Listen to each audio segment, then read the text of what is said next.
Hey guys, so today I'm going to be teaching you how to quickly wind a yo-yo.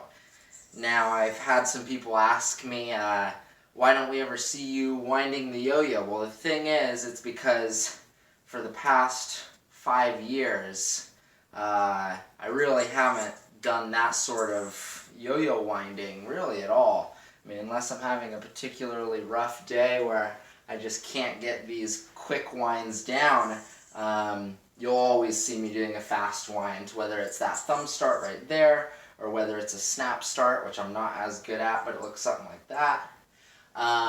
These are just way faster methods, 9 times out of 10, to getting the yo-yo to your hand. And now when you're throwing a responsive yo-yo, like this Yo-Yo Factory Spin Star, all it's going to take is a good snap or a good, well, that was the thumb start, so here's that good snap.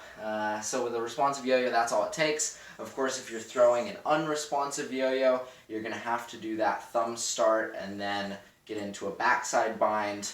Or if you're doing the snap, you can just get into a front side bind. If you're throwing an unresponsive yo-yo and you want a more in-depth bind tutorial for these quick winds, drop a comment and I'd be happy to do those. But today we're just going to be focusing on the responsive guide. So like I said, the one that I do more frequently is just this thumb start because I'm better at it. I just happened to pick that one up more easily when I got into yo-yoing. So I'll show you guys that one first. So you've just lost your spin, your yo-yo isn't moving, and you want to get it back to your hand in just under 10 seconds. So what you're going to do is take 3 fingers. I guess you could use your thumb and any 1 or 2 other fingers, but I usually go for this sort of grip. And then you just get it around the yo-yo. Hopefully I'm in frame here. You get it around the yo-yo with your thumb firmly kind of in the groove. You keep full tautness on the string, and you just push down as if the yo-yo isn't there. So you want your thumb to pass like through the yo-yo, and that's going to give it its spin. So hopefully you can see that here. My thumb is what's generating that spin. And then the way you really make it fast is you just exaggerate that motion. Sometimes I even tug up with my throw hand, and if you do it quite right, it can snap right back to your hand like that in just a matter of seconds. This one takes some practice. A lot of people I've taught this to, it really doesn't click with them at first. Getting that really forceful driving down motion can be pretty difficult, so don't get upset if you can't get it at first.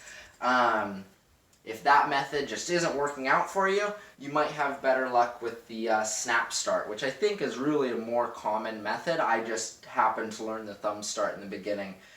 So just like it sounds with the name, a snap start is just like snapping your hands, which I can't do very well in my left hand. But you're going to grip the yo-yo with, again, 2 or 3 fingers. One of those, of course, being your thumb. And you're just going to make a snapping motion as if the yo-yo's not there. But just like the thumb start, you're going to exaggerate a downward motion. That's what's going to give it the spin that it needs to then hop up the string. Now usually this one kind of requires 2 motions for me, snapping it and then pulling it back up.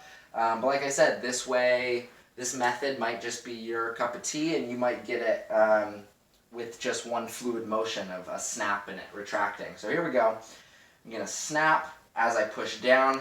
So there's the snap, and I didn't quite get it fast enough, so let's try that again. Get a snap, and then you can pull it up to your hand and throw it like normal. So I'll try to give you guys one more demonstration of that. You got 3 fingers on here, and you're just going to snap downward as if you're spinning the yo-yo, because that's exactly what you're doing. So you're going to snap, and there it is. It comes just back to your hand. So good luck with these guys. I think that covers everything you need to know to get into these fast winding methods. And if you find a method beyond these two that is working for you, I'd love to hear about it. So drop a comment and tell me how you like to wind your yo-yo.